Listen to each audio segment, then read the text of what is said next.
A paz, meu querido, nós estamos aqui para mais uma reflexão das Escrituras, aqui no capítulo 3 de Atos, porque nós cremos que toda a palavra de Deus ela é inspirada por Deus, toda ela é útil para te tornar perfeito e perfeitamente habilitado para toda boa obra. Vamos agora refletir este capítulo, porque esse mês estamos nessa jornada de meditar em todo o livro de Atos. Amados, aqui no capítulo 3 acontece a cura de um coxo. No versículo 2 diz assim: era levado um homem coxo de nascença, o qual punham diariamente à porta do templo, chamado Formosa, para pedir esmolas aos que entravam. Então havia um homem já avançado em idade, um senhor, que era levado diariamente para ali, para pedir esmolas. E quando Pedro e João o encontraram, olha o que aconteceu. Pedro, lhe disse: não possuo nem prata nem ouro, mas o que tenho, isso te dou. Em nome de Jesus Cristo, o Nazareno, anda. Este versículo é um dos versículos mais, na minha opinião, para mim, mas eu creio que ele deve ser também para muitos irmãos da igreja, um versículo muito importante, fantástico. Primeira vez que eu li esse versículo, eu fiquei impactado. O apóstolo Pedro e João disseram que não tinha prata e ouro, mas o que eu tenho, eu te dou. Levanta-te e anda. Isso nos faz refletir o que a igreja deve ter, o que a igreja deve ser. A igreja do Senhor Jesus, que deve ser como Jesus, deve imitá-lo, deve andar como ele andou na face da terra. Ela deve escolher ter o poder de Deus e não ter bens, e não ter fortunas, não acumular. O próprio Senhor Jesus ordenou: não acumuleis tesouros na terra, mas juntais tesouros nos céus. Então a igreja é como um corpo que não deveria juntar e acumular. Vemos pela face da terra e na história que a igreja normalmente não faz isso. Os homens que se apoderam da igreja e que usurpam o governo do Senhor Jesus nela própria, se enchem de bens, acumulam e passam a não ter o poder de curar. Isto é um fato. Isto acontece. Então, nós todos que somos discípulos de Jesus, que vivemos numa terra estranha, que somos estrangeiros, devemos juntar tesouros, queridos, para a nossa pátria. E a nossa pátria é Jerusalém. E o tesouro da nossa pátria são almas, são vidas. Tudo o que temos, tudo o que somos deve ser entregue à administração do propósito e do bem maior, que é salvar vidas, proclamar o Evangelho, curar pessoas.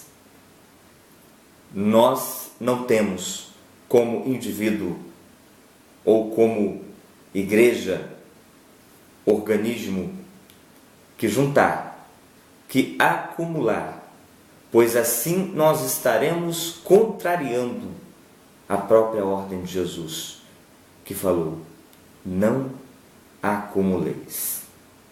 E aqui nós vemos uma igreja seguindo e obedecendo a palavra e colhendo o fruto. Qual fruto? De ter curado um homem. Uma cura milagrosa que espantou toda a comunidade ali, naquele templo, um templo morto, templo recheado pela lei.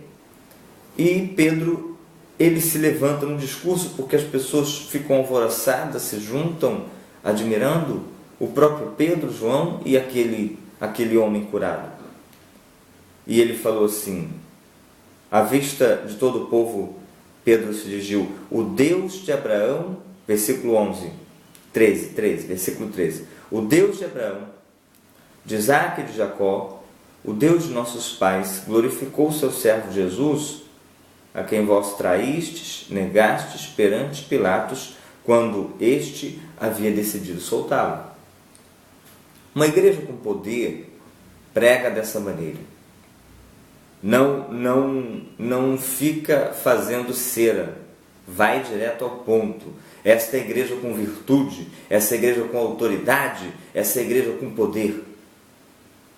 Então esta igreja, querido, ela tem a autoridade que lhe foi dada pelo céu. Ela não fica racionalizando, como Pedro não ficou aqui. Ele falou: o Deus de Abraão, Isaque e Jacó, Deus de vossos pais, glorificou o vosso servo Jesus, a quem vocês negaram, né? Olha, a quem vós traístes e negastes, ou seja, aquele homem que Deus exaltou, a quem vocês negaram, né? Quando Pilatos decidiu soltá-lo. Pedro vai na ferida, e quando nós vemos os discursos anteriores, ele também fala isso, né? E nós vemos aqui, versículo 16: pela fé em nome de Jesus, é que esse mesmo nome fortaleceu a este homem, que agora vedes e reconheceis. Sim, a fé que vem por meio de Jesus deu a este saúde perfeita na presença de todos vós. Ele continua falando que este Jesus, para tirar dele a glória, para dar para Jesus, esse Jesus que está acessível a tantos quantos querem. E aí aqui no versículo 19 ele diz: arrependei-vos, pois, e convertei-vos, para serem cancelados os vossos pecados. Então qual era a mensagem?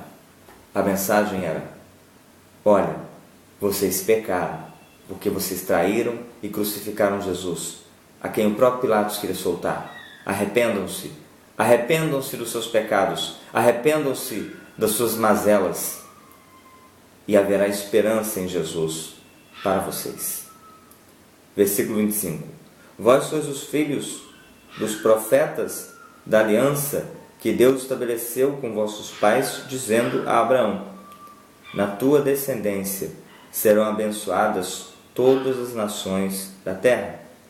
Tendo Deus ressuscitado o seu servo, enviou-o primeiramente a vós outros para vos abençoar, no sentido de que cada um se aparte das suas perversidades.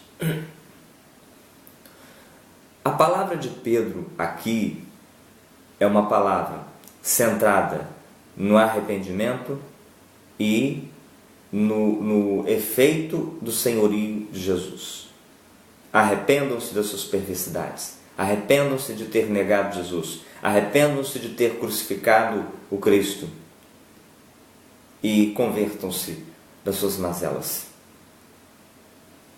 Essa é a pregação. É uma pregação que a igreja precisa assumir em todo o seu tempo. Não ter medo ou não ter receio de denunciar o pecado e de imediatamente oferecer a cura para este pecado, que é Jesus Cristo. Então, a igreja do Senhor Jesus aqui tem duas poderosas lições. Primeiro, nós, servos de Jesus, não devemos acumular, para que possamos de fato declarar que temos o principal, o Senhor Jesus. Nós não somos proibidos em nenhum lugar na Bíblia de gerar riqueza, mas somos advertidos pelo nosso Senhor a não acumular, porque tudo o que nós fazemos tem que ter um propósito, e o propósito de um homem de Deus, de uma mulher de Deus, não pode se acumular, porque a riqueza não é um fim, um bem que tem um fim em si mesmo. A riqueza sempre é um meio de fazer alguma outra coisa. E essa outra coisa tem que ser o quê? O benefício do próprio homem.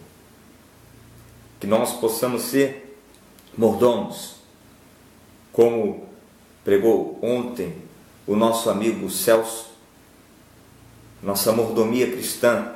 Estamos aqui, administramos tudo em favor do nosso servo. E temos que pregar a palavra do nosso Senhor. Do nosso Senhor. Engano meu, falei servo, é Senhor. Então, amados, nós possamos orar a Deus para que esse entendimento venha em nossa mente, para que nós possamos, de fato, ser governados, iluminados pelo Espírito Santo, a não apenas entender isto, mas praticar isto todos os dias da nossa vida.